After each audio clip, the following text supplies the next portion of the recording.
Hello everyone, very warm welcome to my channel learning with Komal. तो आज की इस वीडियो में हम पब्लिक फाइनेंस की यूनिट 1 को कवर करेंगे। कंप्लीट रिवीजन आज आपको मैं कराऊंगी पब्लिक फाइनेंस की यूनिट 1 की, और इसके बाद हम यूनिट 2 भी के ऊपर भी वीडियो बनाएंगे।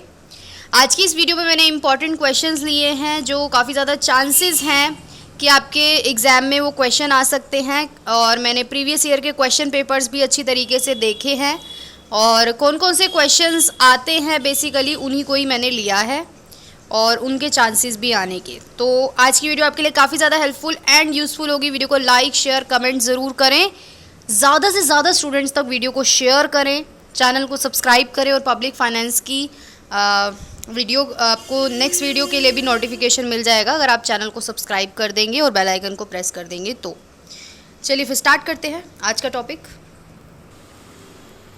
तो जैसे कि आप स्क्रीन पे देख सकते हैं, सबसे पहले हमें यहाँ पे गिवन है theory of public finance. Unit 1 में हम कवर करेंगे कि what do you understand by public finance, explain scope of public finance. ये क्वेश्चन मैं आपको पूरा समझाऊंगी। उसके बाद नेचर ऑफ पब्लिक फाइनेंस को एक्सप्लेन करना है कि क्या पब्लिक फाइनेंस एक साइंस है, आर्ट है या दोनों चीज़ें हैं, वो भी मैं आपको समझाऊंगी। फिर हमारे पब्लिक फाइनेंस की इम्पोर्टेंस के बारे में आपको बताऊँगी। देन डिसिमिलैरिटीज़ क्या है, मतलब पब्लिक फाइनेंस और प्राइवेट फाइनेंस में क्या फ़र्क है ना, दोनों के बीच में क्या डिफरेंस है, ये हम स्टडी करेंगे। उसके बाद फिस्कल फंक्शन के ऊपर मैंने ऑलरेडी वीडियो बना रखी है, लेकिन फिर भी इस वीडियो में मैं आपको दोबारा से रिवाइज कराऊंगी वो।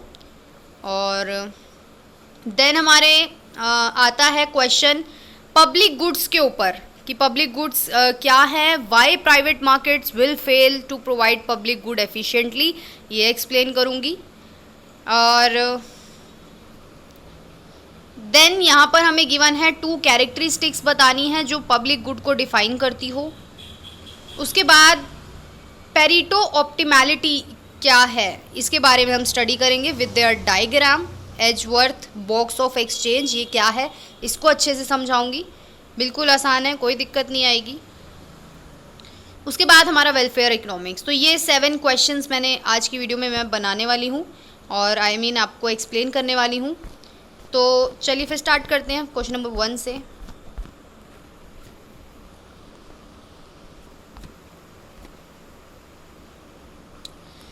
तो सबसे पहले हमें गिवन है what do you understand by public finance, कि पब्लिक फाइनेंस से आप क्या समझते हैं, और explain the scope of public finance, साथ में हमको स्कोप भी एक्सप्लेन करना है। तो आप चाहें तो वीडियो को थोड़ा सा स्पीड बढ़ाकर भी वीडियो देख सकते हैं ताकि आपका जल्दी जल्दी रिवीजन हो जाए। ओके, तो स्टार्ट करते हैं। State in modern time is called a welfare state. आज के टाइम में हम स्टेट को क्या बोलते हैं, मॉडर्न टाइम में वेलफेयर स्टेट बोलते हैं। वेलफेयर का मतलब क्या होता है कि वेलफेयर करना, अच्छा करना किसी के लिए, है ना। तो ऐसी एक्टिविटीज़ करना जिससे लोगों का वेलफेयर हो। तो activities of such a modern welfare state have vastly increase. तो ऐसी एक्टिविटीज़ काफ़ी ज़्यादा इंक्रीज हो रही हैं, बहुत ही वास्टली का मतलब होता है बहुत ही ज़्यादा। For a smooth performance of this function the state need finance. हम जानते हैं कि किसी का वेलफेयर करने के लिए हमको फाइनेंस की ज़रूरत होती है। इसी तरीके से स्टेट को भी, यानी कि सरकारों को भी पैसों की ज़रूरत होती है, फाइनेंस की ज़रूरत होती है।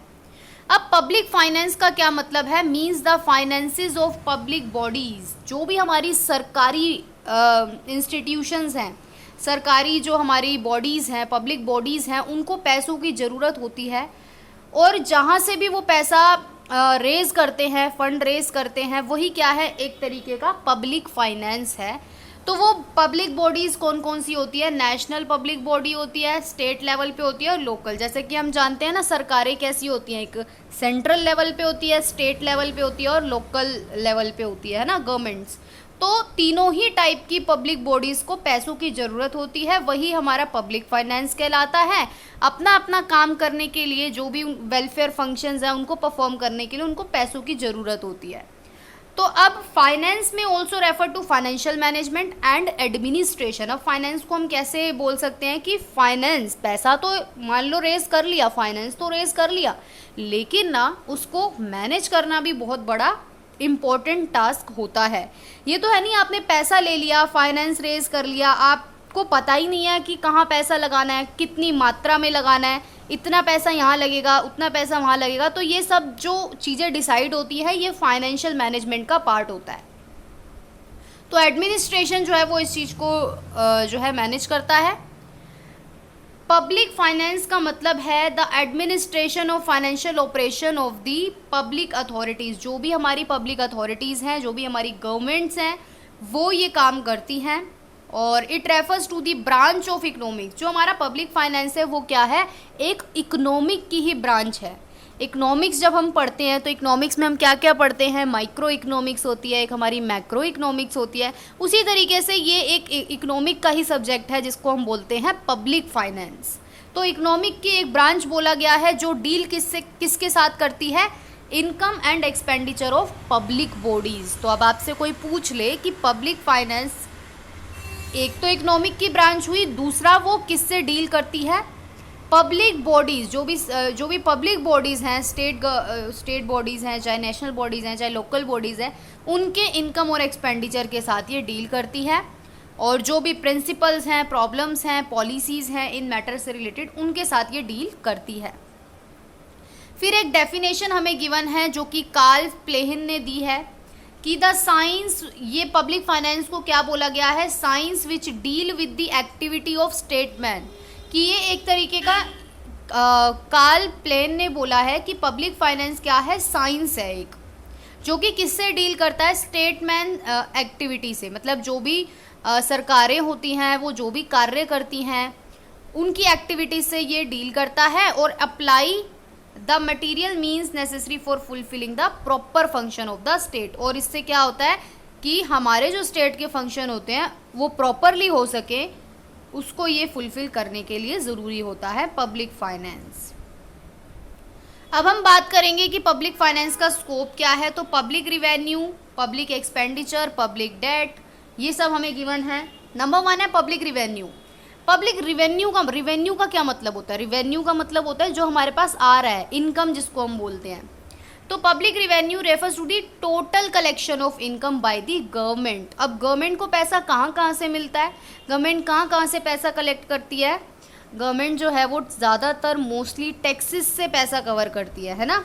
जो हमारे टैक्सेस हो गए, जीएसटी टैक्स हो गया, गुड्स एंड सर्विसेज टैक्स हो गया, इनकम टैक्स हो गया, कॉरपोरेट टैक्स हो गया, और काफ़ी सारे सोर्सेज होते हैं जहाँ से गवर्नमेंट को इनकम रिसीव होती है। तो ये हमारे पब्लिक रिवेन्यू में भी आता है पब्लिक फाइनेंस। क्योंकि पब्लिक फाइनेंस क्या है, पब्लिक फाइनेंस की अगर हम बात कर रहे हैं, हम ये देख रहे हैं कि सरकारें कहाँ कहाँ से पैसा, कहाँ कहाँ से फाइनेंस रेज कर रही है, तो उसमें रिवेन्यू भी तो आएगा ना, नंबर 1। फिर जब रिवेन्यू आएगा, रिवेन्यू को अगर डील करेगा पब्लिक फाइनेंस, तो एक्सपेंडिचर को भी करेगा कि वो पैसा जो आया वो कहाँ पे सरकारों ने खर्च किया। तो पब्लिक एक्सपेंडिचर क्या है, is the reason of beginning and end of collection of revenue by the government. तो यहाँ पे बोला गया है कि पब्लिक एक्सपेंडिचर क्या है, बिगिनिंग है, is the reason of beginning and end of the collection of revenue by the government. कि जब पैसा आया तो उस पैसे को स्टार्ट किया खर्च करना, और वो पैसा खत्म हुआ खर्च होते होते। तो इसीलिए बिगिनिंग और एंड बोला गया है कि जैसे ही पैसा आया उसको पब्लिक एक्सपेंडिचर ने स्टार्ट किया खर्च होना, और ख़त्म हो गया फिर वो। तो basically as pointed out by Plehn, public expenditure is the end aim collection of revenue. तो हम रिवेन्यू कलेक्ट क्यों कर रहे हैं, हमारा मेन एम रिवेन्यू कलेक्ट करने का क्यों है। ये जो हमने रिवेन्यू की बात करी, हम रिवेन्यू क्यों कलेक्ट कर रहे हैं, क्योंकि हमको खर्चा करना है ना, क्योंकि हमको वेलफेयर करना है। Welfare in the sense, welfare बिना खर्चे के थोड़ी होगा, बिना एक्सपेंडिचर के कैसे होगा। तो इसीलिए यहाँ पे बोला गया है कि public expenditure is the end aim of collection of revenue. कि हम पैसा क्यों इकट्ठा कर रहे हैं, क्योंकि हमको खर्चा करना है, पब्लिक एक्सपेंडिचर करना है, और जो भी हमारी फाइनेंशियल एक्टिविटीज़ है उनको हमने करना है। तो इसीलिए पब्लिक एक्सपेंडिचर को यहाँ पे बोला गया है।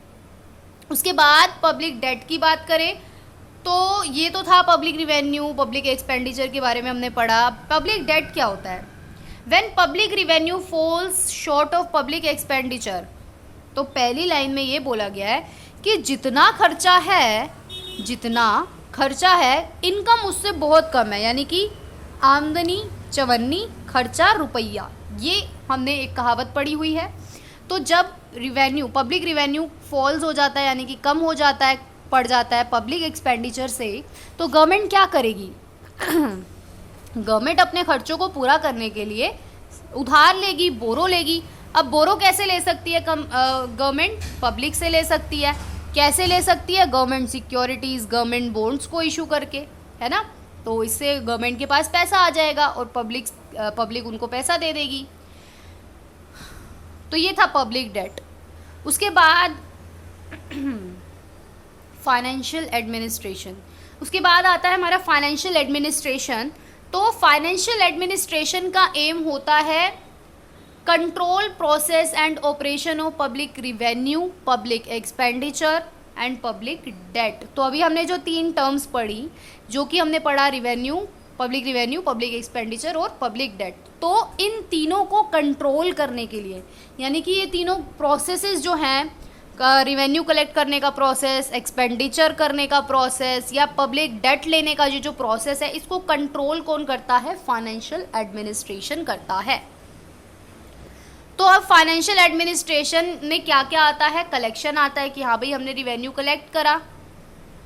Custody and disbursement of public money, यानी कि जो पब्लिक का पैसा आया उसकी कस्टडी लेना कि हाँ भाई ये पैसा आया। और coordination of expenditure according to well formulated plan. अब जो पैसा आया उसको ढंग से खर्च करना है, ऐसे नहीं कि बिना सोचे समझे। वेल फॉर्मुलेटेड प्लान बनाना है और फिर एक्सपेंडिचर करना है, फिर खर्चा करना है। तो management of public debt and general control of the financial operation of the state. तो बेसिकली जो हम पब्लिक से डेट ले रहे हैं, पब्लिक से उधार ले रहे हैं, उसको भी मैनेजमेंट करता है फाइनेंशियल एडमिनिस्ट्रेशन। तो इसीलिए इसको क्या बोला गया है कि ये क्या करता है? पूरे प्रोसेस को कंट्रोल करता है। अब हम आ जाते हैं हमारे नेक्स्ट क्वेश्चन पर, जो कि है कि पब्लिक फाइनेंस को साइंस और आर्ट बोला गया है। तो साइंस और आर्ट क्यों बोला गया है? साइंस क्या है? सबसे पहले साइंस के बारे में पता होना चाहिए कि एक सिस्टमैटिक स्टडी होती है जो स्टडी करती है casual relationship between fact. Science, कोई भी चीज़ को हम साइंस जब बोलेंगे जब वो फैक्ट्स या फिर प्रिंसिपल्स पर बेस्ड हो।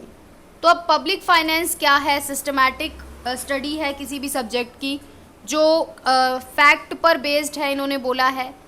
आर्ग्यूमेंट्स कुड बी, और आर्ग्यूमेंट्स भी हो सकती है कि definite and limited field of human knowledge बोला गया है। इसको सिस्टमैटिक स्टडी हम करते हैं, इसीलिए इसको साइंस बोला गया है।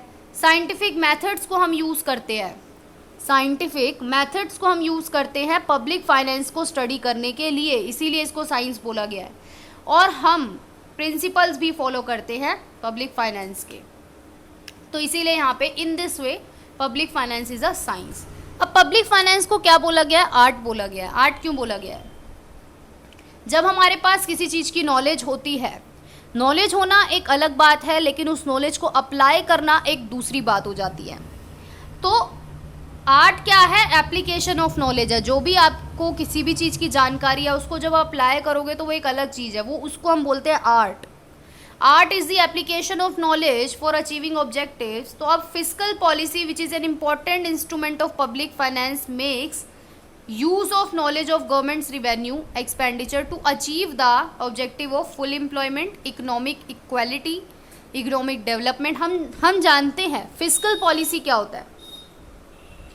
गवर्नमेंट फिस्कल पॉलिसी बनाती है, गवर्नमेंट फिस्कल पॉलिसी बनाती है, एक बहुत ही इम्पॉर्टेंट इंस्ट्रूमेंट है गवर्नमेंट का ये।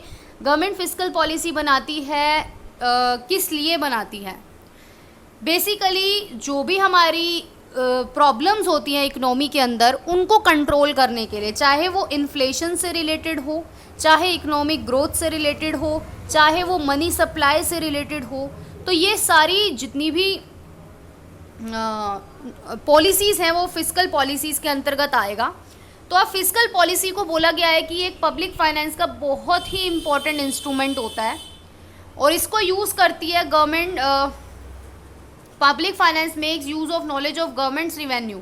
तो हमें पब्लिक फाइनेंस जो है, हमको पता, पब्लिक फाइनेंस से हमें पता लगता है कि गवर्नमेंट का कितना रिवेन्यू आया, गवर्नमेंट कितना एक्सपेंडिचर कर रही है अपने ऑब्जेक्टिव्स को पूरा करने के लिए, तो इस चीज़ की नॉलेज होती है।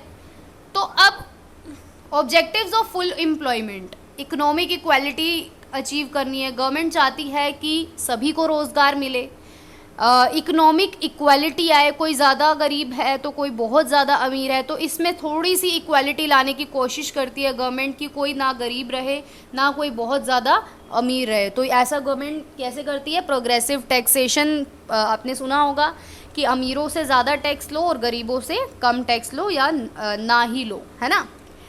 तो इससे क्या होता है? इकोनॉमिक इक्वालिटी, फिर इकोनॉमिक डेवलपमेंट, ये सारे क्या है? प्राइस स्टेबिलिटी लाना, ये सारे क्या है? गवर्नमेंट के ऑब्जेक्टिव्स होते हैं। गवर्नमेंट चाहती है कि ये ऑब्जेक्टिव्स पूरे हों। तो पब्लिक फाइनेंस जो है इस चीज़ का, इस नॉलेज को यूज़ करता है और जो है इसीलिए इसको क्या बोला गया है? एक आर्ट बोला गया है। उसके बाद आता है हमारा नेक्स्ट क्वेश्चन जो कि है briefly explain the importance of public finance. तो इम्पोर्टेंस की बात कर रहे हैं तो नंबर 1 इम्पोर्टेंट पॉइंट है कि increasing the growth rate of economy, कि पब्लिक फाइनेंस कैसे इकोनॉमी के ग्रोथ रेट को बढ़ाता है, कि हमारी इकोनॉमी किस रेट से ग्रो कर रही है, इस रेट को भी वो इंक्रीज करता है। तो role of public expenditure in economic development lies in increasing the growth rate of the economy. अब यहाँ पे बोला गया है कि पब्लिक फाइनेंस का ये रोल है। देखिए, जब हम खर्चा कर रहे हैं, जब हम पब्लिक एक्सपेंडिचर कर रहे हैं, गवर्नमेंट जब खर्चा कर रही है लोगों के वेलफेयर के लिए, इससे हमारी इकोनॉमी क्या हो रही है? ग्रो कर रही है। अगर हम जितना ज़्यादा जो है इंफ्रास्ट्रक्चर में पैसा लगाएंगे, बहुत ज़्यादा प्रोजेक्ट्स हम जो है इम्प्लीमेंट करेगी, अगर गवर्नमेंट खर्चा करेगी तो इससे इकोनॉमी ग्रो करेगी और वो उसका ग्रोथ रेट भी जो है वो बढ़ेगा। तो अब जितने ज़्यादा प्रोजेक्ट्स होंगे उतने ज़्यादा एम्प्लॉयमेंट अपॉर्चुनिटीज़ मिलेंगी, यानी कि लोगों को रोज़गार मिलेगा। लोगों को रोज़गार मिलेगा तो लोगों की इनकम बढ़ेगी। अगर उनकी इनकम बढ़ेगी तो उनका स्टैंडर्ड ऑफ लिविंग भी बढ़ेगा। जब उनका स्टैंडर्ड ऑफ लिविंग बढ़ेगा तो वो ढंग से रहेंगे, उनका वेलफेयर होगा। Reducing inequality of income, obviously जो इनइक्वालिटी है यानी कि किसी की तो इनकम बहुत ज़्यादा है, किसी की बहुत कम है, तो उसको भी कम करता है। एंड एनकरेज प्राइवेट इनिशिएटिव्स, कि भाई खुद से लोग जो है इनिशिएटिव ले, पहल करें, उस चीज़ को भी एनकरेज करता है। And enterprise and bringing about regional balance in the economy. तो ये सारे रोल क्या है? पब्लिक एक्सपेंडिचर के हैं, जिसकी वजह से ये सब चीज़ें होती हैं। तो ऑल दीज आर अचीव्ड, ये तभी अचीव हो पाएंगे जब हम पब्लिक वर्क्स पे खर्चा करेंगे, एग्रीकल्चर पे स्पेंड करेंगे, इंडस्ट्री पे स्पेंड करेंगे, ट्रांसपोर्ट एंड कम्युनिकेशन पर स्पेंड करेंगे। पावर एक बहुत बड़ी चीज़ है, इलेक्ट्रिसिटी पावर होना बहुत ज़रूरी है। फाइनेंशियल एंड बैंकिंग इंस्टीट्यूशंस हो गए, सोशल सर्विसेज हो गई। तो इन चीज़ों पर, इंफ्रास्ट्रक्चर पर खर्चा करना बहुत ज़रूरी है। जब भी आपके बिजनेसेस जो हैं, जो भी आप प्रोजेक्ट्स चलाएंगे, लोग वो स्मूथली रन कर पाएंगे। जब स्मूथली रन कर पाएंगे तो वो अच्छा बिजनेस होगा, तो अच्छा फ़ायदा होगा, अच्छा फ़ायदा होगा तो लोगों की इनकम बढ़ेगी, इनकम बढ़ेगी, स्टैंडर्ड ऑफ लिविंग बढ़ेगा, तो इकोनॉमी ऑटोमेटिकली क्या होगी? ग्रो करेगी। तो ये इसकी क्या है? सबसे बड़ी इम्पोर्टेंस है। और द गवर्नमेंट इज एबल, यहाँ पे लास्ट लाइन में लिखा है, government is able to increase public expenditure through a budget deficit. और फिर जब गवर्नमेंट जो है वो जो भी पब्लिक एक्सपेंडिचर के ज़रिए जो है बजट डेफिशिएट को भी जो है वो कर पाएगी। चलिए आगे बढ़ते हैं। एमरजेंस ऑफ सोशल सर्विसेज की बात करें तो पब्लिक फाइनेंस की ये इम्पोर्टेंस है कि ये सोशल सर्विसेज की एमरजेंस को इंक्रीज़ करता है, यानी कि ज़्यादा से ज़्यादा सोशल सर्विसेज हों, इस चीज़ को ये बढ़ावा देता है। और विच कैन बी परफॉर्म्ड, एक सेकेंड, तो पब्लिक फाइनेंस की इम्पोर्टेंस ये भी है कि ये सोशल सर्विसेज को एमर्ज करने में इंक्रीज़, मतलब सोशल सर्विसेज ज़्यादा से ज़्यादा हो, इस चीज़ को इंक्रीज़ करता है। और which can be performed more conveniently, efficiently and also at minimum cost as against individual। तो हम जानते हैं कि जो है ये ज़्यादा कन्वीनियंटली होगा और एफिशिएंटली होगा, मिनिमम कॉस्ट पे होगा। तो सच सर्विसेज, अब वो सर्विसेज क्या हो सकती हैं? वो सर्विसेज हो सकती हैं एजुकेशन, हेल्थ, सोशल सिक्योरिटी, ये सारा सोशल सर्विसेज में आता है। तो need for such social services is increasing day by day. अब बहुत ज़्यादा इसकी ज़रूरत पड़ रही है सोशल सर्विसेज की, तो इसकी ज़रूरत जो है वो डे बाय डे बढ़ रही है। हम जानते हैं काफ़ी सारे NGOs जो है वो ऐसी सोशल सर्विसेज प्रोवाइड कराते हैं, वो हेल्थ एजुकेशन हेल्थ कैंप्स लगाते हैं और काफ़ी ज़्यादा जो है एजुकेशन पर फोकस किया जाता है। तो ये बेसिकली क्या है, ये सोशल सर्विसेज हैं। उसके बाद रिडक्शन इन इकोनॉमिक इनइक्वालिटीज़। तो हम जानते हैं कि इम्पोर्टेंस पब्लिक फाइनेंस का ये भी है कि इकोनॉमिक जो इनइक्वालिटी है यानी कि असमानता है, इसको कम करना है। कोई तो बहुत अमीर है तो कोई तो बहुत ही गरीब है, तो इसमें समानता लानी है, इस असमानता को कम करना है, ये जो इनइक्वालिटी है इसको कम करना है। तो public finance can play a vital role in reducing economic inequality which is the source of dissatisfaction. तो पब्लिक फाइनेंस एक बहुत ही इम्पॉर्टेंट रोल प्ले कर सकता है इस इनइक्वालिटी को कम करने के लिए। और जब इनइक्वालिटी होती है तो बहुत डिससेटिस्फैक्शन होता है एक इंसान में कि हाँ भाई मेरे जैसा वो इंसान तो इतने पैसे कमा रहा है और मैं इतने कमा रहा हूँ, तो ये क्या है, डिससेटिस्फैक्शन है। क्लास स्ट्रगल, लोग बहुत स्ट्रगल करते हैं, पॉवर्टी में जीते हैं, तो ये क्या है, ये सब क्या है, डिससेटिस्फैक्शन है ये। तो the state can levy heavy tax on richer, जैसे कि मैंने आपको बताया कि इनइक्वालिटी को कैसे कम किया जा सकता है। रिचर सेक्शन पर ज़्यादा टैक्स लगाओ, हैवी टैक्सेस लगाओ and spend the income so received on providing food, cheap housing, ये सब, और जो भी पैसा आप उनसे ले रहे हो वो सोशल सर्विसेज में लगाओ, है ना। Similarly heavy tax can be imposed on the useful of harmful commodities. जो लोग हार्मफुल कमोडिटीज़ बना रहे हैं लाइक आपका ये वाइन, सिगरेट, ये सब चीज़ें हार्मफुल होती हैं, इन पर भी ज़्यादा टैक्स लगाओ, जिससे कि वो ज़्यादा जो टैक्स की अमाउंट आएगी वो हम किस लिए यूज़ करेंगे, पब्लिक के वेलफेयर के लिए यूज़ करेंगे।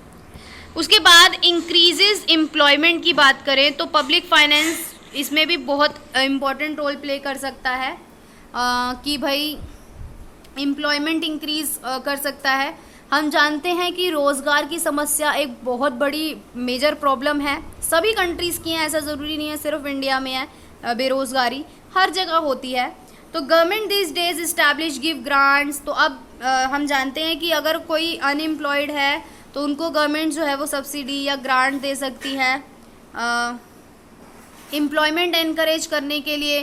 जो हमारी स्मॉल स्केल इंडस्ट्रीज़ हैं या कॉटेज इंडस्ट्रीज़ हैं, उनके टैक्स वैक्स जो होता है वो कम कर दो या वो हटा दो, ताकि स्मॉल स्केल इंडस्ट्रीज़ जो है वो ज़्यादा प्रॉफिट कमा पाएँ, और प्रॉफिट कमा पाएँ तो फिर है ना वो ग्रो करें ज़्यादा से ज़्यादा, ये सरकार चाहती है। तो unbalance budget is also as indispensable measure of increasing volume of employment. तो अब हम आगे पढ़ेंगे कैपिटल फॉर्मेशन, ये पॉइंट बिल्कुल क्लियर है। कैपिटल फॉर्मेशन की बात करें तो economic development as is well known depends upon the rate of capital formation in the country. तो जो हमारा इकोनॉमिक डेवलपमेंट है कि हमारी इकोनॉमी जो है किस तरीके से डेवलप्ड है, तो ये किस चीज़ पे डिपेंड करती है, ये कैपिटल फॉर्मेशन पर डिपेंड करती है कि कितना पैसा है एक कंट्री के अंदर, कितना कैपिटल फॉर्मेशन है। तो पब्लिक फाइनेंस जो है इसमें भी एक बहुत ही वाइटल रोल प्ले कर सकता है। कैपिटल फॉर्मेशन के रेट को बढ़ाकर इकोनॉमी में जितना बड़ा कैपिटल फॉर्मेशन होगा उतना ही ज़्यादा इकोनॉमी का डेवलपमेंट होगा।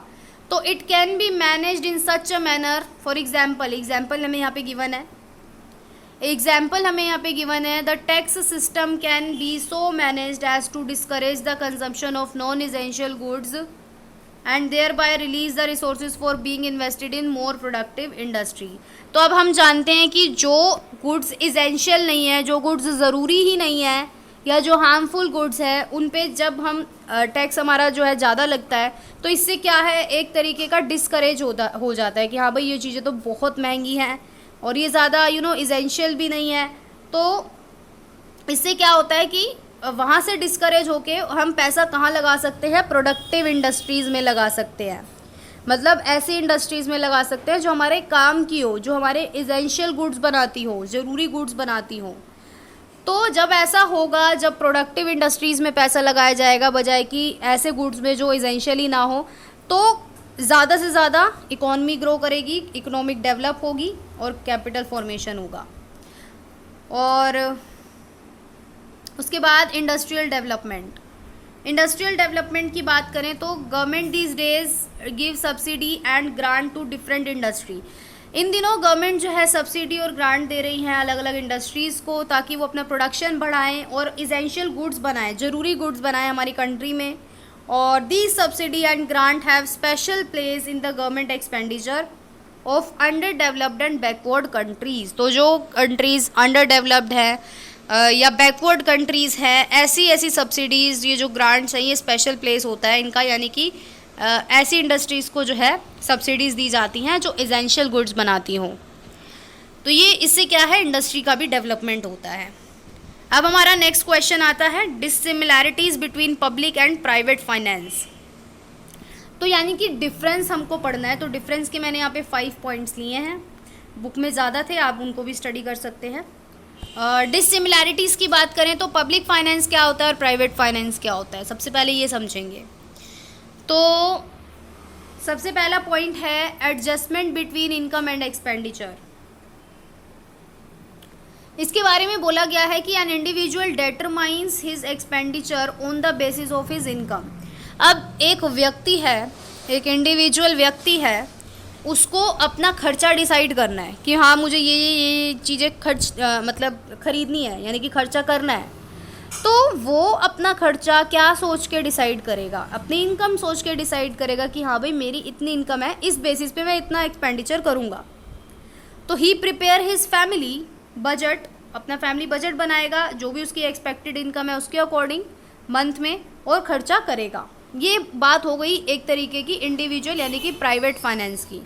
दूसरी ओर बात करें पब्लिक फाइनेंस की, तो गवर्नमेंट क्या करती है, सबसे पहले एक्सपेंडिचर का एस्टिमेशन लगाती है कि हाँ भाई इतना खर्चा होगा, और फिर फाइंड आउट करती है कि ये पैसा कहाँ से रेज करना पड़ेगा, यानी कि ये पैसा कहाँ से आएगा, इनकम कहाँ से आएगी इस खर्चे के लिए। तो इंडिविजुअल अपनी इनकम के बेस पे खर्चा डिसाइड करता है, सरकार खर्चा पहले डिसाइड कर लेती है और उसके बाद ये सोचती है कि इनकम कहाँ से रेज करनी है, कहाँ से पैसा आएगा। और बोला गया है the individual says I can spend so much. Individual व्यक्ति कहता है कि मैं बहुत जो है खर्चा कर सकता हूँ, लेकिन जो हमारा फाइनेंस मिनिस्टर हैं वो क्या कहते हैं कि I have to raise so much, क्योंकि खर्चा तो बहुत है मेरे पास करने के लिए, लेकिन मेरे पास पैसा नहीं है, मुझे तो रेज करना होगा, यानी कि पैसा कहीं ना कहीं से कलेक्ट करना होगा, चाहे वो उधार लेके करे, चाहे वो टैक्सेस से करे, चाहे वो तो आई हैव, तो इंडिविजुअल कहता है कि I can spend so much, क्योंकि मेरी इनकम इतनी है, मुझे पता है मुझे इतना खर्चा करना है। बट जो फाइनेंस मिनिस्टर हैं वो क्या कहते हैं कि I have to raise so much, कि मुझे तो बहुत सारा कलेक्ट करना पड़ेगा। उसके बाद सेकंड डिसिमिलैरिटी का पॉइंट आता है जो कि है इलास्टिसिटी ऑफ फाइनेंस। तो public finance is more elastic than private finance. तो पब्लिक फाइनेंस जो है ज़्यादा इलास्टिक बोला गया है इसको प्राइवेट फाइनेंस से। और क्यों बोला गया है, क्योंकि there is not much scope for change in private finance, क्योंकि प्राइवेट फाइनेंस में चेंजेस का कोई इतना बड़ा स्कोप नहीं है, चेंजेस नहीं हो सकते, आपकी जितनी इनकम रहेगी उतनी ही रहेगी ना, या उससे थोड़ी बहुत ऊपर नीचे होएगी, ऊपर होएगी या नीचे होएगी। तो यहाँ पर इलास्टिसिटी कम होती है प्राइवेट फाइनेंस में। For example A private individual can not effect any special increase in his income. जैसे कि एग्जाम्पल में बताया कि एक इंडिविजुअल व्यक्ति अपनी इनकम में कोई ज़्यादा स्पेशल इंक्रीमेंट नहीं ला सकता, बजाय कि जो गवर्नमेंट है वो अपनी इनकम को बढ़ा सकती है टैक्सेस ज़्यादा लगाकर, है ना, फ्रेश टैक्सेस इम्पोज करके। तो इसीलिए इलास्टिसिटी का पॉइंट हमारा बिल्कुल क्लियर है कि पब्लिक फाइनेंस तो मोर इलास्टिक है, लेकिन प्राइवेट फाइनेंस इलास्टिक नहीं है। उसके बाद डिफरेंस इन ऑब्जेक्टिव्स की बात करें तो दोनों के ही ऑब्जेक्टिव अलग हैं। प्राइवेट फाइनेंस के ऑब्जेक्टिव्स अलग हैं और पब्लिक फाइनेंस के ऑब्जेक्टिव्स अलग हैं। क्यों बोला गया ऐसा, तो there is a fundamental difference in the objectives. तो बोला गया है कि प्राइवेट फाइनेंस यानी कि प्राइवेट एक्सपेंडिचर का जो मोटिव होता है वो पर्सनल बेनिफिट होता है, यानी कि खुद के लिए या खुद की फैमिली के लिए होता है। लेकिन जो हमारा पब्लिक एक्सपेंडिचर है वो क्या है, सोशल बेनिफिट के लिए है, यानी कि लोगों के लिए है, सबके लिए है जो। तो इंडिविजुअल हमेशा क्या ट्राई करेगा, सेव करने की ट्राई करेगा, और firm try to earn profit, तो ये सब क्या है, प्राइवेट के उदाहरण है। But there are no such consideration on the part of government, लेकिन गवर्नमेंट ऐसा नहीं सोचती। गवर्नमेंट तो क्या सोचती है कि हमें पैसा कहाँ लगाना है, पब्लिक के वेलफेयर में लगाना है। तो इसीलिए there are some public enterprises which are run on profit that is utilize for public welfare. तो जो पब्लिक एंटरप्राइजेज से प्रॉफिट्स होते हैं वो पब्लिक के ही वेलफेयर के लिए लगाए जाते हैं। उसके बाद नेचर ऑफ एक्सपेंडिचर की बात करें तो डिफरेंस है इसके एक्सपेंडिचर नेचर में भी, क्योंकि individual expenditure govern by his habits, custom and fashion. अब इंडिविजुअल व्यक्ति अपना खर्चा कैसे करेगा, जो भी उसकी हैबिट्स है, जो भी उसकी आदतें हैं, जो भी उसका कस्टम्स है, जो भी वो मानता है कि हाँ भी मुझे पैसा यहाँ लगाना है, या फैशन के अकॉर्डिंग जो उसको फैशन पसंद है उसके अकॉर्डिंग वो अपना खर्चा करेगा। लेकिन दूसरी ओर government expenditure depend on its economic and social policies. लेकिन गवर्नमेंट अपना पैसा कैसे खर्च करती है, सोशल पॉलिसीज़ को ध्यान में रखते हुए। लाइक गवर्नमेंट क्या सोचती है कि हमको अनएम्प्लॉयमेंट को रिमूव करना है, हमको पॉवर्टी हटानी है, गरीबी हटानी है, ये जो इनइक्वालिटी है इनकम में इसको हमको कम करना है, हमको इंफ्रास्ट्रक्चर फैसिलिटीज़ प्रोवाइड करानी है। तो ये डिफरेंस हो गया। कंपल्सन की बात करें तो पब्लिक फाइनेंस में बोला गया है there is a compulsion in public finance, people have to pay taxes. लोगों को टैक्स पे करना ही पड़ेगा, और अगर वो पे नहीं करेंगे तो उनको फाइन और इम्प्रिजनमेंट भी हो सकता है। लेकिन प्राइवेट में ऐसा नहीं होता है ना। अब आता है हमारा नेक्स्ट क्वेश्चन जो कि है फिस्कल फंक्शंस के ऊपर, जिसके ऊपर मैं ऑलरेडी वीडियो बना चुकी हूँ। तो हमारे फिस्कल फंक्शंस जो होते हैं ना, 3 टाइप के होते हैं। एक होता है हमारा एलोकेशन फंक्शन, जैसा कि आप देख सकते हो, एक होता है हमारा एलोकेशन फंक्शन, उसके बाद हमारा होता है देखिए रीडिस्ट्रीब्यूशन फंक्शन, और उसके बाद होता है हमारा स्टेबिलाइजेशन फंक्शन। ये रहा, ठीक है। तो ये 3 टाइप के हमारे फंक्शन होते हैं जिसको हम स्टडी करेंगे। सबसे पहले नाम से पता चल रहा है एलोकेशन की बात कर रहे हैं। एलोकेशन का मतलब बेसिकली डिस्ट्रीब्यूशन बोल सकते हैं इसको, एलोकेट करना, बांटना। तो resources allocation refer to the way in which the available factor of production are allocated. तो यहाँ पे बोला गया है कि रिसोर्स एलोकेशन, रिसोर्सेज का एलोकेशन करने से हम क्या समझते हैं, एक ऐसा वे जिसमें जो भी हमारे अवेलेबल फैक्टर्स है, जो भी प्रोडक्शन के फैक्टर अवेलेबल हैं, हम उसको किस तरीके से एलोकेट करें, हम उसको किस तरीके से एलोकेट करेंगे अमंग वेरियस यूजेस। क्योंकि हम जानते हैं जो ये हमारे रिसोर्सेज होते हैं हम इनको यूज़ करते हैं, लेकिन ना किसको कहाँ कितना यूज़ करना है ये एलोकेशन फंक्शन का कार्य है। तो अब एलोकेशन फंक्शन डिटरमाइन करता है कि how much of the various kinds of goods and services will actually be produced in an economy. कि ये डिटरमाइन करता है कि हमको कितने प्रकार के गुड्स या कितने प्रकार के सर्विसेज एक्चुअल में प्रोड्यूस करनी है हमारी इकोनॉमी के अंतर्गत। तो ये one of the most important function है ये हमारे इकोनॉमिक सिस्टम का, जो कि है ऑप्टिमल और एफिशिएंट एलोकेशन। कि हमको हम जब ये फंक्शन कर रहे हैं, जब हम ये कार्य कर रहे हैं एलोकेशन का, तो हमको एफिशिएंटली करना है, हमको ढंग से करना है। हमको क्या करना है, स्कार्स रिसोर्सेज जो है efficient allocation of scarce resources. Scarce resources वो होते हैं जो बहुत ही कम मात्रा में होते हैं, बहुत ही स्कार्सिटी होती है, जिनकी बहुत ही कमी होती है, तो उनको हमें एफिशिएंटली एलोकेट करना है so that the available resources are put to their best use and no wastage are made. अब जो गुड्स बहुत ही कम है, स्कार्सिटी है, उनको हमें ढंग से यूज़ करना है ना। अगर हम वेस्टेज ही कर देंगे तो फिर इससे हमारा ही नुकसान है, लॉस है ये। तो इसीलिए आपको एफिशिएंटली एलोकेट करना है रिसोर्सेज को, ताकि उनका बेस्ट यूज़ हो और किसी भी प्रकार का वेस्टेज ना हो।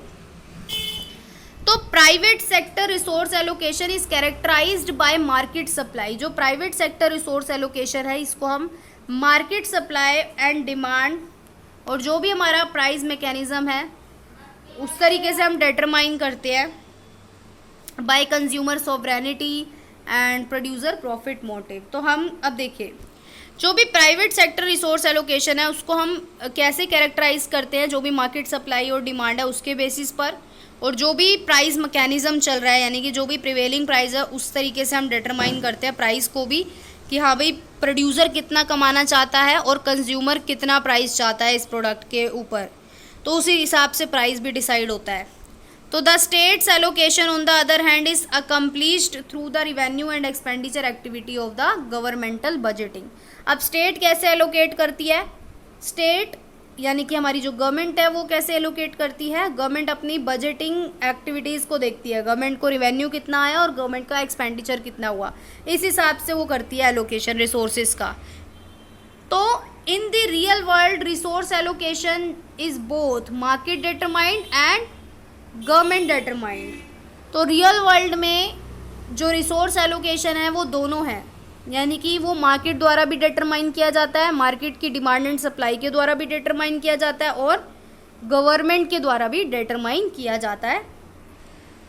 तो efficient allocation of resource is assumed to take place only in perfectly competitive markets. तो यहाँ पे बोला गया है कि अगर हमको रिसोर्सेज को एफिशिएंटली एलोकेशन करना है तो ऐसा तभी हो पाएगा जब इन्होंने बोला है is assume to take possible only in perfectly competitive markets, मतलब ऐसे मार्केट्स जो परफेक्टली कॉम्पिटिटिव हो। परफेक्ट हम जानते हैं कि मार्केट कभी भी परफेक्टली कॉम्पिटिटिव नहीं होता रियलिटी में। तो market failures which hold back the efficient allocation of resources occur mainly due to the following reason. तो अब यहाँ पे बोला गया है कि हम जानते हैं, देखिए इस पॉइंट को दोबारा से स्टडी करते हैं। सबसे पहले बोला गया कि efficient allocation of resources is assumed to take place only in perfect competitive market. इस लाइन का ये मतलब है कि रिसोर्सेज का सही ढंग से एलोकेशन तभी संभव है जब मार्केट्स कैसे हो, परफेक्टली कॉम्पिटिटिव हो, परफेक्ट। लेकिन हम जानते हैं कि मार्केट कभी भी in reality markets are never perfectly competitive, market कभी भी परफेक्टली कॉम्पिटिटिव नहीं होते। तो इस वजह से क्या होता है, मार्केट फेलियर आ जाता है which hold back the efficient allocation of resources occur mainly due to the following reason. अब वो रीज़न क्या है, क्योंकि कंपटीशन जो है वो इम्परफेक्ट है। इम्परफेक्ट मतलब कंपटीशन जो है वो परफेक्ट नहीं है। क्योंकि कोई ऐसा क्यों है, क्योंकि मोनोपोली पावर है, किसी के पास जो है मोनोपोली पावर है leading to under production and higher price. अब व्यक्ति कोई जो है मोनोपोली पावर का मतलब ये होता है जिसमें एक ही सेलर होता है किसी भी पर्टिकुलर प्रोडक्ट का, है ना, वो मोनोपोली पावर होती है। तो अब इम्परफेक्ट कंपटीशन होता है, मोनोपोली पावर होती है और जिसकी वजह से क्या होता है, अंडर प्रोडक्शन होता है। क्यों, क्योंकि वो बंदा दे ही नहीं रहा अपने रिसोर्सेज को, तो हम कैसे उसको जो है उसको यूज़ करके प्रोडक्शन करेंगे, और अगर वो देगा भी तो हायर प्राइस पे देगा। तो इस वजह से क्या होगा कि एफिशिएंटली रिसोर्सेज एलोकेट ढंग से हो ही नहीं पाएंगे।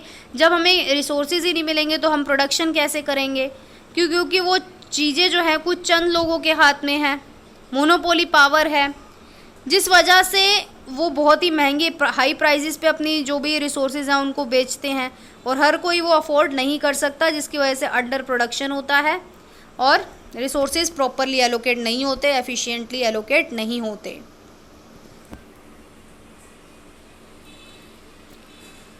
और ऑब्वियसली इससे वेलफेयर भी हमारा रिड्यूस हो जाता है। उसके बाद factor immobility which cause unemployment and inefficiency, imperfect information, तो ये सारे इसके रीजंस हैं। अब हम बात करते हैं कि a variety of allocation instrument are available by which government can influence resource allocation. अब गवर्नमेंट भी इन्फ्लुएंस कर सकती है रिसोर्स एलोकेशन को हमारी इकोनॉमी में। तो गवर्नमेंट के हाथों में भी कुछ चीज़ें होती है जिनका यूज़ करके गवर्नमेंट जो है वो रिसोर्स एलोकेशन को प्रभावित कर सकती है इकोनॉमी में। जैसे कि क्या, नंबर 1, गवर्नमेंट में directly produce the economic good. अब गवर्नमेंट खुद इकोनॉमिक गुड्स बना सकती है, सस्ते गुड्स बना सकती है। फॉर एग्जाम्पल गवर्नमेंट इलेक्ट्रिसिटी या फिर पब्लिक ट्रांसपोर्टेशन सर्विसेज चला सकती हैं। और गवर्नमेंट में इन्फ्लुएंस प्राइवेट एलोकेशन को भी वो इन्फ्लुएंस कर सकती हैं। For example tax concession and subsidies may be given for the production of goods that promote social welfare. मतलब जो लोग सोशल वेलफेयर के लिए गुड्स बना रहे हैं उनको सब्सिडी देना, उनको टैक्स में कटौती देना, तो गवर्नमेंट ऐसा कर सकती है। और जो लोग अच्छे गुड्स नहीं बना रहे, सिगरेट या अल्कोहल बना रहे हैं, तो उन पे हायर टैक्स गवर्नमेंट लगा सकती है, जिससे कि प्राइवेट एलोकेशन क्या हो जाएगा, इन्फ्लुएंस हो जाएगा। गवर्नमेंट में influence allocation through it's competition policy. तो गवर्नमेंट जो है वो एलोकेशन इन्फ्लुएंस कर सकती है अपनी कंपटीशन पॉलिसीज़ के ज़रिए, मर्जर पॉलिसीज़ के ज़रिए, जो कि अफेक्ट करती है इंडस्ट्री और कॉमर्स को। जैसे कि कंपटीशन एक्ट के बारे में आपने पढ़ा होगा, एक कंपटीशन एक्ट है इंडिया में आया जो प्रमोट करता है कंपटीशन को और एंटी कॉम्पिटिटिव एक्टिविटी को भी प्रिवेंट करता है। तो कंपटीशन हेल्दी होना चाहिए, कोई भी माल प्रैक्टिसेस नहीं की जानी चाहिए। तो एंटी कॉम्पिटिटिव एक्टिविटीज़ को भी से भी ये प्रिवेंट करता है, यानी कि बचाता है। तो गवर्नमेंट यहाँ पे भी अपनी कंपटीशन पॉलिसीज से भी इन्फ्लुएंस कर सकती है एलोकेशन को। उसके बाद गवर्नमेंट रेगुलेटरी एक्टिविटीज़ जो कि है लाइसेंसिंग, कंट्रोल, इसके ज़रिए मिनिमम वेज कि हाँ भाई इतनी तो वेजेस लोगों को मिलनी ही चाहिए, लेबर्स को मिलनी ही चाहिए, है ना। तो इन सब से भी गवर्नमेंट जो है वो कर सकती है एलोकेशन फंक्शन को इन्फ्लुएंस। अब आ जाता है हमारा सेकंड फंक्शन। ये तो था एलोकेशन फंक्शन, दूसरा है रीडिस्ट्रीब्यूशन फंक्शन। तो रीडिस्ट्रीब्यूशन फंक्शन से आप क्या समझते हैं? तो अब हम बात करेंगे रीडिस्ट्रीब्यूशन फंक्शन की। तो यहाँ पे हमें गिवन है कि डिस्ट्रीब्यूशन फंक्शन जो हमारे बजट का है वो किससे रिलेटेड है? एक बेसिक क्वेश्चन से रिलेटेड है। वो बेसिक क्वेश्चन क्या है कि for home should an economy produce goods and services, कि एक इकोनॉमी जब गुड्स एंड सर्विसेज प्रोड्यूस कर रही है तो फॉर होम, किसके लिए करना चाहिए, है ना। तो as such it is concern with the adjustment of the distribution of income and wealth so as to ensure distributive justice namely. तो यहाँ पे बोला गया है कि इनकम का डिस्ट्रीब्यूशन करना काफ़ी ज़्यादा यहाँ पे कंसर्न किया गया है कि इनकम का डिस्ट्रीब्यूशन जो है वो सही ढंग से होना चाहिए। और जस्टिस बोला गया है कि जस्टिस वे में होना चाहिए, सही ढंग से होना चाहिए, किसी को ज़्यादा किसी को कम ऐसे नहीं, इक्वालिटी लानी है, इक्विटी और फेयरनेस होनी ज़रूरी है। और the distribution function also refers to the manner in which the effective demand over the economic good is divided among the various individual and family spending unit of the society. तो यहाँ पे बोला गया है कि जो हमारा डिस्ट्रीब्यूशन फंक्शन है ये किससे रिलेट करता है कि in which the effective demand over the economic goods, कि जो भी इकोनॉमिक गुड्स के की जो इफेक्टिव डिमांड्स है उनको डिवाइड किया जाता है अमंग वेरियस इंडिविजुअल्स में और फैमिली स्पेंडिंग में। और डिवाइड करके हमें पता लगता है कि सोसाइटी की स्पेंडिंग यूनिट क्या है। इफेक्टिव डिमांड इज डेटरमाइंड, मतलब हम इफेक्टिव डिमांड कैसे डिटरमाइन करते हैं? By the level of income, कि अब किसी हाउस होल्ड की जितनी इनकम होगी वो उतनी ही तो उस हिसाब से ही तो डिमांड करेगा ना। अब किसी की इनकम 20,000 है पर मंथ, तो वो 20,000 के अकॉर्डिंग ही प्रोडक्ट्स की डिमांड करेगा। वो ऐसा तो है नहीं कि महंगी महंगी चीज़ों की आइटम की डिमांड करेगा, नहीं ना। जिस हिसाब से उसकी इनकम होगी उस हिसाब से ही उसके खर्चे होंगे। किसी की इनकम लाखों में है तो वो अच्छे अच्छे महंगे महंगे प्रोडक्ट्स खरीद सकता है। तो इफेक्टिव डिमांड को हम कैसे डिटरमाइन कर सकते हैं? हाउस होल्ड की इनकम लेवल के according. And this is turn determine the distribution of real output among the population. तो अब डिस्ट्रीब्यूशन फंक्शन क्या है बेसिकली जो आपको लिख कर आने हैं वो ये हैं।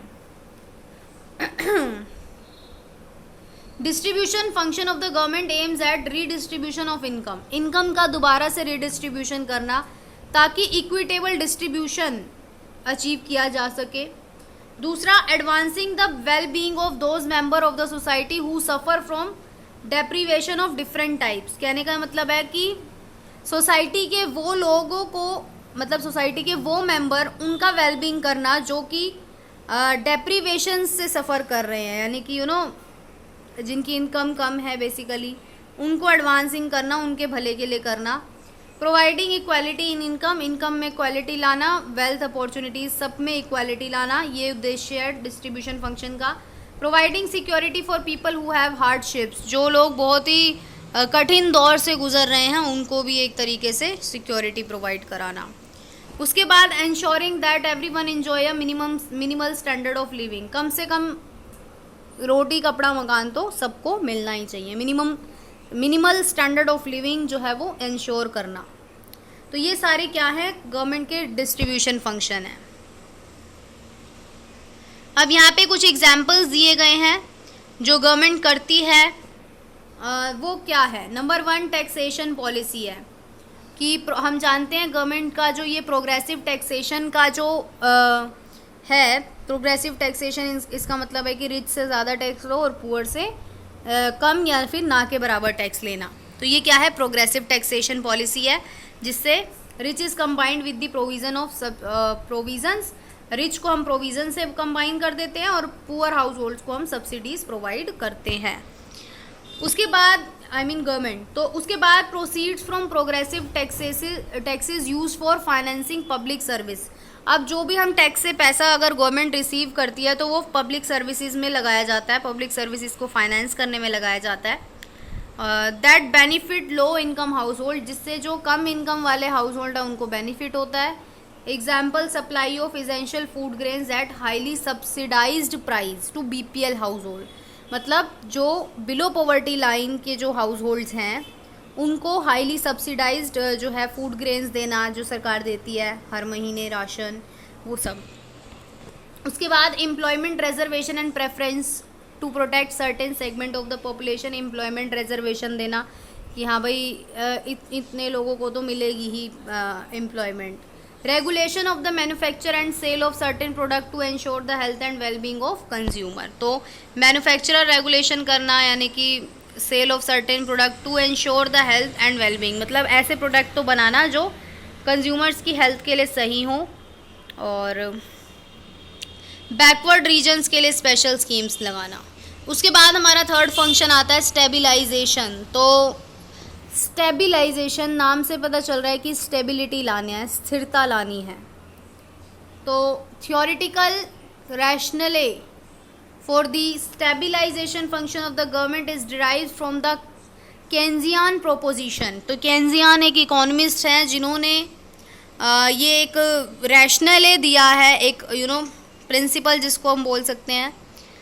क्या दिया है कि market economy does not automatically generate full employment, कि जो हमारी मार्केट इकोनॉमी है वो ऑटोमेटिकली फुल एम्प्लॉयमेंट जनरेट नहीं करती, वो प्राइस स्टेबिलिटी जनरेट नहीं करती, and therefore the government should pursue deliberate stabilisation. तो केन्जियन ने बोला है कि मार्केट इकोनॉमी खुद अपने आप ऑटोमेटिकली फुल एम्प्लॉयमेंट जनरेट नहीं करती, ना ही प्राइस स्टेबिलिटी होती है।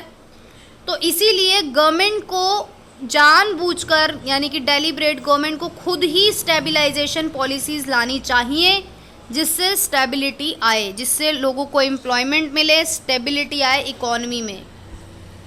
हम जानते हैं बिजनेस साइकिल जो है एक नेचुरल फिनोमिना है। बिजनेस साइकिल हमने करा है ना, कि भाई पहला इंट्रोडक्शन, फिर जो है ग्रोथ स्टेज होता है, उसके बाद एक बूम पीरियड आता है, बूम के बाद रिसेशन, डिप्रेशन, ये सारा बिजनेस साइकिल होता है। तो बिजनेस साइकिल क्या है, एक नेचुरल फिनोमिनन है हमारी इकोनॉमी में, और ये पीरियोडिकली होगा ही होगा। And market system has inherent tendency to create business cycle, लेकिन जो मार्केट सिस्टम है उसका एक एक इनहेरेंट टेंडेंसी है, मतलब मार्केट सिस्टम ही कुछ इस प्रकार से बना हुआ है कि बिजनेस साइकिल क्रिएट होगी ही होगी, कभी बूम आएगा तो कभी डिप्रेशन आएगा ही आएगा। तो market mechanism is limited in its capacity, market mechanism यानी कि जो सिस्टम है ये लिमिटेड है, इसकी कैपेसिटी लिमिटेड है। और तो अब इसको रिजॉल्व करने के लिए हम जानते हैं कि काफ़ी ज़्यादा हमारी इकोनॉमिक एक्टिविटीज़ में फ्लक्चुएशंस आती हैं, जिस वजह से काफ़ी प्रॉब्लम क्रिएट होती हैं, लॉसेस होते हैं इन्वेस्टर्स को भी।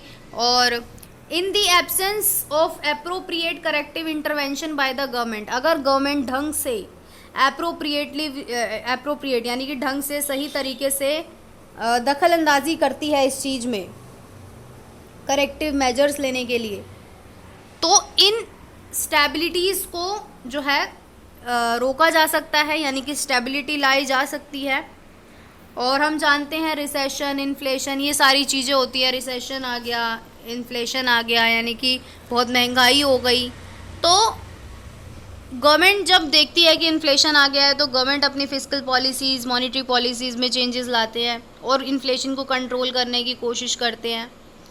और it is also possible that a situation of stagflation की बात की गई है यहाँ पे, कि a state of affairs in which inflation and unemployment exist side by side. तो स्टैगफ्लेशन एक ऐसी सिचुएशन है जिसमें जो इन्फ्लेशन और अनएम्प्लॉयमेंट है वो एग्जिस्ट साइड बाय साइड करते हैं। और basically stabilisation issue also become more complex as the increased international interdependence, क्योंकि आज के टाइम में ग्लोबलाइजेशन वर्ल्ड है, इंटरनेशनली बहुत माल यहाँ आता है, बहुत यहाँ से भी जाता है, एक्सपोर्ट इंपोर्ट होता ही रहता है। तो हम कुछ ऐसे प्रोडक्ट्स हैं जो हमारे बाहर से आते हैं, तो ये क्या है, निर्भरता है, इंटरडिपेंडेंसी है, और जिसकी वजह से इनस्टेबिलिटी आ जाती है। तो अब स्टेबिलिटी लाने की कोशिश करती है गवर्नमेंट। स्टेबलाइजेशन फंक्शन एक बहुत ही की फंक्शन है, इम्पॉर्टेंट फंक्शन है फिस्कल पॉलिसी का, और इसका एम क्या होता है, मैक्रो इकोनॉमिक फ्लक्चुएशंस जितनी भी आ रही हैं उसको एलिमिनेट करना, यानी कि उसको ख़त्म करना। तो स्टेबलाइजेशन फंक्शन जो है is concerned with the performance of aggregate economy in terms of, तो ये सारे इसके ये सारे इसका एग्रीगेट है स्टेबलाइजेशन फंक्शन का। उसके बाद आ जाता है हमारा पब्लिक गुड। पब्लिक गुड की बात करें तो most of the goods we buy are produce by private firms. तो जितने ज़्यादातर जो गुड्स हैं हम खरीदते हैं वो प्राइवेट फर्म्स बनाती हैं, प्राइवेट कंपनीज बनाती हैं, उनको हम क्या बोलते हैं, प्राइवेट गुड्स। और ऐसे गुड्स जो प्राइवेट कंपनियां नहीं बनाती वो कौन से होते हैं, पब्लिक गुड्स होते हैं। तो for example national defence, pollution control, police, parks, fire protection, ये सारे पब्लिक गुड्स के उदाहरण हैं। Number of other goods have both public and private characteristic. अब जो ऐसे गुड है जिनको पब्लिक भी बनाती है और जिनको प्राइवेट भी बनाते हैं वो क्या होते हैं, क्वासी पब्लिक गुड्स कहलाते हैं, क्वासी पब्लिक गुड्स कहलाते हैं, जैसे कि पब्लिक रोड हो गया, एजुकेशन, लाइब्रेरीज। तो public goods have two characteristics, they are non rival and non excludable. Public goods की दो कैरेक्टरिस्टिक्स हैं कि ये नॉन राइवल और नॉन एक्सक्लूडेबल हैं। Good is a non rival in consumption when two person can consume the same thing. तो ऐसा good, ऐसा प्रोडक्ट जो नॉन राइवल है कंजम्पशन में, वो क्या है, जब दो पर्सन जो है सेम थिंग को कंज्यूम कर सकते हैं। दैट इज कि वन पर्सन, एक सेकेंड, तो यहाँ पे बोला गया है कि नॉन राइवल, जैसे कि अभी हमने पढ़ा कि दो टाइप के पब्लिक गुड्स बोले हैं, नॉन राइवल और नॉन एक्सक्लूडेबल, है ना। तो नॉन राइवल के बारे में क्या बोला गया है कि जब दो पर्सन जो हैं, two person can consume the same thing, जब वो एक सेम थिंग कंज्यूम कर सकते हैं। एग्जाम्पल भी दिया गया है कि one person consumption of it does not interfere with the other consumption of it by the other, कि अगर कोई एक व्यक्ति उस चीज़ को कंज्यूम कर रहा है तो दूसरा व्यक्ति भी कर रहा है ना। नॉन राइवल है, कोई भी उसको यूज़ कर सकता है, कोई भी कंज्यूम कर सकता है।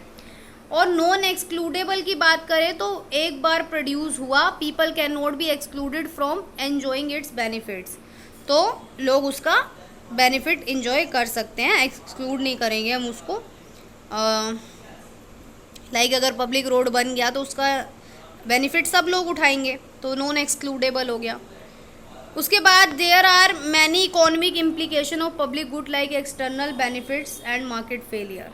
तो अब इन्होंने बोला है कि कुछ इकोनॉमिक इम्प्लीकेशन होते हैं पब्लिक गुड के, जो कि है external benefit and market failure. External benefit positive बोला गया है, मार्केट फेलियर को नेगेटिव बोला गया है। तो सबसे पहले बात करेंगे एफिशिएंसी एंड पब्लिक गुड्स की।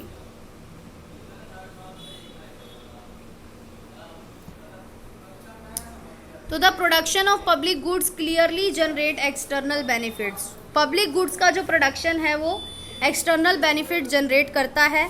और market will not provide the efficient और optimum amount of public good. जो मार्केट है वो एफिशिएंट या फिर optimum amount of public good नहीं प्रोवाइड करेगा। Public good is provide efficiently when marginal social benefit is equal to marginal social cost. कि public good तभी आपको एफिशिएंटली प्रोवाइड किया जाएगा जब आपका मार्जिनल सोशल बेनिफिट जो है वो मार्जिनल सोशल कॉस्ट के बराबर होगा। अब इसका हमें एक कर्व भी गिवन है जो कि आप देख सकते हो। तो यहाँ पे जो है ए की बात की गई है, यहाँ पे बी की बात की गई है, और इसके बारे में हमारा जो है जो अभी हमने पढ़ा कि एमएससी जो है वो एमएसबी के बराबर होगा, यानी कि मार्जिनल कॉस्ट जो है वो एमएसबी के बराबर होगी। सोशल कॉस्ट जो अभी हमने पढ़ा था, क्या पढ़ा था कि मार्जिनल सोशल बेनिफिट्स बोला गया है कि मार्जिनल सोशल बेनिफिट जो है वो मार्जिनल सोशल कॉस्ट के बराबर होगा। तो यहाँ पे बोला भी गया है कि गिवन डायग्राम में market demand curve for a public good is derived by adding up marginal benefit enjoying by two consumer A और बी। तो ए और बी का कर्व जैसे कि आप देख सकते हो, यहाँ पर ए का है और यहाँ पर बी का है। तो बेसिकली मार्जिनल बेनिफिट की यहाँ पे बात करी गई है कि मार्जिनल बेनिफिट यानी कि MBA मार्जिनल बेनिफिट ए प्रोडक्ट का कंज्यूमर का, ए कंज्यूमर है और बी भी कंज्यूमर है। तो यहाँ पे दोनों के मार्जिनल बेनिफिट्स दिए गए हैं और यहाँ पे हमारा जो डायग्राम है वो किसके ऊपर है कि मार्जिनल सोशल कॉस्ट जो है वो मार्जिनल सोशल बेनिफिट्स के बराबर है। तो ये कर्व आपको बना के आना है पेपर में। उसके बाद मार्केट फेलियर की बात की गई है एंड पॉलिसी प्रिस्क्रिप्शन की। तो फटाफट से इसको भी गो थ्रू कर लेते हैं। Public good and market failure. तो free rider is an individual who receive benefit from a public good does not pay for the benefit. तो फ्री राइडर की बात की गई है जो पब्लिक गुड का फ़ायदा तो उठा रहा है लेकिन उसके लिए पे नहीं कर रहा। तो once the public good is produce it is non exclusive. जब एक बार पब्लिक गुड बन गया तो वो सबके दायरे में, सब उसका फ़ायदा उठाएंगे, यानी कि वो नॉन एक्सक्लूसिव है। This problem lead to market failure. इससे मार्केट फेलियर की प्रॉब्लम आ जाती है। फ्री राइडर्स की प्रेजेंस मेक इट डिफ़िकल्ट और impossible for market to provide public good efficiently. अब कोई फ्री में फ़ायदा उठा रहा है तो इससे क्या हुआ, पब्लिक गुड एफिशिएंटली जो है इम्पॉसिबल हो जाएगा। एंड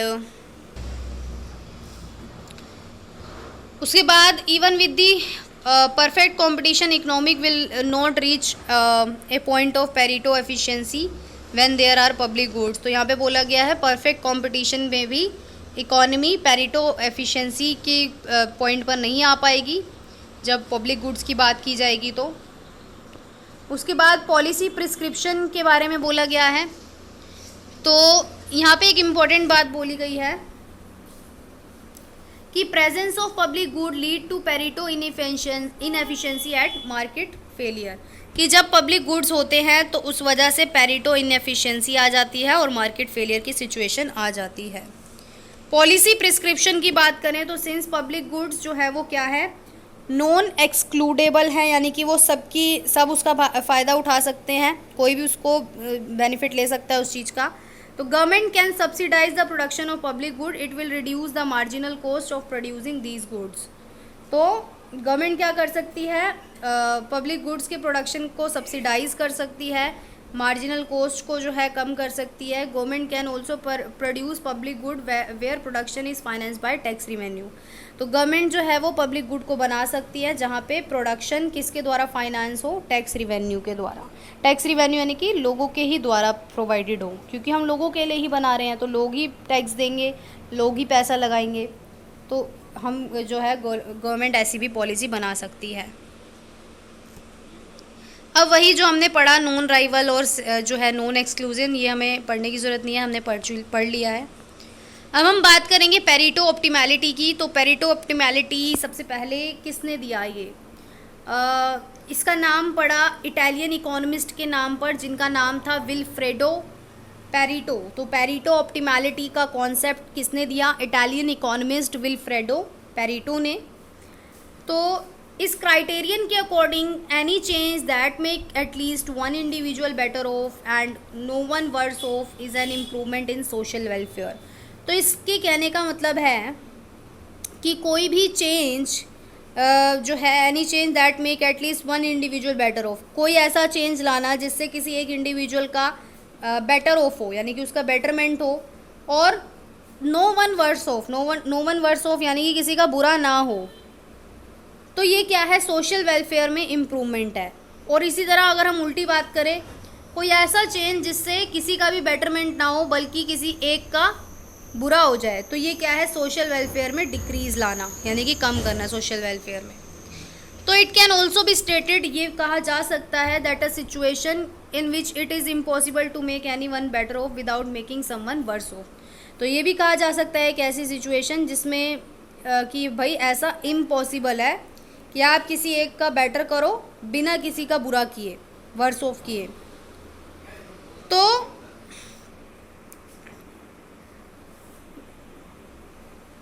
यहाँ पे बोला गया है कि to make any one better off without making some one worse off, कि आपको बेटर करना है लेकिन किसी का वर्स ऑफ नहीं करना, किसी को बुरा नहीं करना। तो वो हमारा पेरेटो ऑप्टिमल एफिशिएंट पॉइंट कहलाता है। मतलब एक ऐसी सिचुएशन जिसमें हम लोगों का भला कर रहे हैं बिना किसी का वर्स किए, यानी कि किसी का बुरा किए। तो for attaining a Pareto efficient situation, अगर आपको पेरेटो एफिशिएंट सिचुएशन को अटेन करना है तो आपको 3 मार्जिनल कंडीशन सेटिस्फाई करनी ही पड़ेंगी। तो वो तीनों ये हैं कि efficiency of distribution of commodity among consumer, कि जब हम कमोडिटीज़ का डिस्ट्रीब्यूशन कर रहे हैं कंज्यूमर्स के बीच में तो उसमें एफिशिएंसी होनी चाहिए। जो भी हम फैक्टर्स एलोकेट कर रहे हैं वो एफिशिएंटली होना चाहिए फर्म्स में। और efficiency in the allocation of factor among commodities, तो एफिशिएंसी इन प्रोडक्ट मिक्स और कॉम्पोजिशन ऑफ आउटपुट। तो ये तीनों जो है कंडीशन सेटिस्फाई होनी चाहिए। वीकनेसेस भी बोला गया है कि इस क्राइटेरियन की कुछ वीकनेसेस हैं, वो क्या हैं कि this criterion can not evaluate a change that make some individual better off, कि ये क्राइटेरियन इस चीज़ को इवेल्यूएट नहीं करता कि किसका बेटर ऑफ हो रहा है और किसका वर्स ऑफ हो रहा है। तो since most of the government policy face such situation, तो इसीलिए ये जो है लिमिटेड है और ये बहुत ही रियल वर्ल्ड सिचुएशन में लिमिटेड होता है। Pareto optimal situation does not ensure the maximization of social welfare. और दूसरा इसकी वीकनेस ये है कि ये जो सिचुएशन है ये सोशल वेलफेयर के मैक्सिमाइजेशन को भी एंश्योर नहीं करता, कि ये नहीं कहता कि भाई सोशल वेलफेयर मैक्सिमाइज हुआ, बढ़ा। तो पेरेटो ऑप्टिमल स्टेट एक ऐसी है, नेसेसरी है but not a sufficient condition for maximum social welfare, कि पेरेटो ऑप्टिमल स्टेट नेसेसरी तो है लेकिन सफिशिएंट नहीं है, यानी कि काफ़ी नहीं है। अब इसका जो हमें जो मार्जिनल कंडीशन अटेन करनी है, जो अभी हमने 3 पढ़ी मार्जिनल कंडीशंस जो हमको सेटिस्फाई करनी है, तो हमें जो है एक एजवर्थ बॉक्स डायग्राम दिया गया है जो कि बेस्ड है 2 मॉडल के बेस पे, जहाँ पर बोला गया है दिस मॉडल। अब ये मॉडल किसी एजम्पशंस पर बेस्ड है। वो एजम्पशंस क्या हैं कि 2 कमोडिटी हैं, यानी कि 2 प्रोडक्ट हैं एक्स और वाई, 2 ही कंज्यूमर हैं ए और बी, और जो हमारे फैक्टर्स हैं प्रोडक्शन के वो है लेबर और कैपिटल, और 2 फर्म्स हैं। और कंज्यूमर का गोल क्या है कि उनको सेटिस्फेक्शन चाहिए, प्रोड्यूसर क्या चाहता है कि मेरे को ज़्यादा से ज़्यादा प्रॉफिट चाहिए। तो there is a perfect competition in commodity and factor market, there is a full employment of factor of production. तो ये सारी एजवर्थ बॉक्स डायग्राम जो ये मॉडल है इसकी एजम्पशंस हैं, यानी कि ये मॉडल इन एजम्पशंस पर बेस्ड है कि कमोडिटीज़ एक्स और वाई होंगी, कंज्यूमर ए और बी होंगे, मतलब हर चीज़ दो दो होंगी। तभी यहाँ पे 2 × 2 × 2 का बोला गया है कि 2 कमोडिटी हैं, 2 कंज्यूमर हैं और 2 क्या है, फैक्टर्स हैं, लेबर एंड कैपिटल। तो अब यहाँ पे हमें एक डायग्राम गिवन है, जैसे कि आप देख सकते हो। यहाँ पे हमारा ए प्रोडक्ट है, एक जो है, एक सेकेंड, जो अभी हमने स्टडी किया, ए एंड बी 2 कंज्यूमर्स हैं, राइट। तो यहाँ पे हमारे ए एंड बी जो है 2 कंज्यूमर्स हैं। बी की तरफ से देखोगे तो बी का ओ एक्सिस ये है और बी का वाई एक्सिस ये है। ए की तरफ से देखोगे तो ए का ओ एक्सिस ये है और वाई एक्सिस ये है। तो इसीलिए हमने इसको एक बॉक्स की तरह बना दिया, जिसको हम बोलते हैं एजवर्थ बॉक्स ऑफ एक्सचेंज। ये सारे जो है ये बी का कर्व बन रहा है, यानी कि बी कंज्यूमर का जो ऐसे ऐसे जा रहा है, और जो है ए का इस तरीके से बन रहा है, A1, A2, A3, A4। ये सारे क्या हैं, इनडिफरेंस कर्व्स हैं, जिनको हम कॉन्ट्रैक्ट कर्व भी बोलते हैं। और ये जो लाइन जा रही है ये क्या है कि जहाँ पर ये इंडिफरेंसेस कर्व जो हैं वो टेंजेंट हो रहे हैं, यानी कि मिल रहे हैं, उनको ये लाइन मिला रही है। ये क्या है, टेंजेंट लाइन है, ठीक है। तो यहाँ पे बोला गया है कि any other distribution of the contract curve is inefficient, for example point H is inefficient since a redistribution of the commodity such as to reach any point A and B increase the utility of both consumer। तो basically इस diagram की यहाँ पे जो है explanation भी हमें given है, जो आप स्टडी कर लीजिएगा। और वही सेम का सेम एग्जांपल एक्स और वाई के ऊपर भी गिवन है यहाँ पे। आई होप ये आप कर लेंगे। और फिर आता है हमारा वेलफेयर इकोनॉमिक्स। तो वेलफेयर इकोनॉमिक्स की बात करें तो वेलफेयर इकोनॉमिक्स क्या है, यहाँ से हम स्टडी करेंगे। Welfare economics refers to the branch of economics theory concerned with the social desirability of alternative economic state. तो वेलफेयर इकोनॉमी थ्योरी की वो ब्रांच है जो सोशल डिजायरेबिलिटी, यानी कि हमें ज़्यादा से ज़्यादा सोशल वर्क करना है, सोशल वेलफेयर करना है, उससे कंसर्न करता है। और वेलफेयर इकोनॉमी क्या है, जो कंसर्न करता है, I mean ये दोनों पॉइंट सेम हो गए हैं क्या। थर्ड देखिए, the theory is use to distinguish the circumstances under which markets can be expected to perform well. तो यहाँ पे बोला गया है ये ऐसी थ्योरी है जो यूज़ की जाती है डिस्टिंग्विश करने में, यानी कि जो भी सर्कमस्टेंसेस हैं उनको डिफरेंस करने में, जिसमें market can be expected to perform well, कि हम एक्सपेक्ट कर रहे हैं कि मार्केट अच्छा परफॉर्म कर सकता है, और from those under which market fail to produce desirable reduce. तो यहाँ पे हम इस थ्योरी के अकॉर्डिंग डिफरेंस भी कर सकते हैं। Welfare economics relies on certain basic economic tools particularly in difference tool. तो वेलफेयर इकोनॉमिक्स जो है वो कुछ बेसिक इकोनॉमिक टूल्स पर रिलाय करती है, जिसको हम इन डिफरेंस टूल्स कहते हैं। उसके बाद लास्ट पॉइंट नॉर्मेटिव इकोनॉमिक्स, जिसको हम वेलफेयर इकोनॉमिक्स भी बोलते हैं, पॉजिटिव एनालिसिस के टूल्स के द्वारा कंप्लीट होती है कि व्हाट शुड बी डन, कि क्या होना चाहिए। यहाँ पे हमें गिवन भी है कि नॉर्मेटिव इकोनॉमिक्स और नॉर्मेटिव एनालिसिस या फिर वेलफेयर इकोनॉमिक्स के बारे में कि it is the study of how the economic should work, कि कैसे एक इकोनॉमी को काम करना चाहिए, और what has occurred, what is happening और what is expected to happen, कि क्या हुआ है, क्या हो रहा है और क्या होने वाला है। वीडियो को लाइक शेयर कमेंट ज़रूर करें।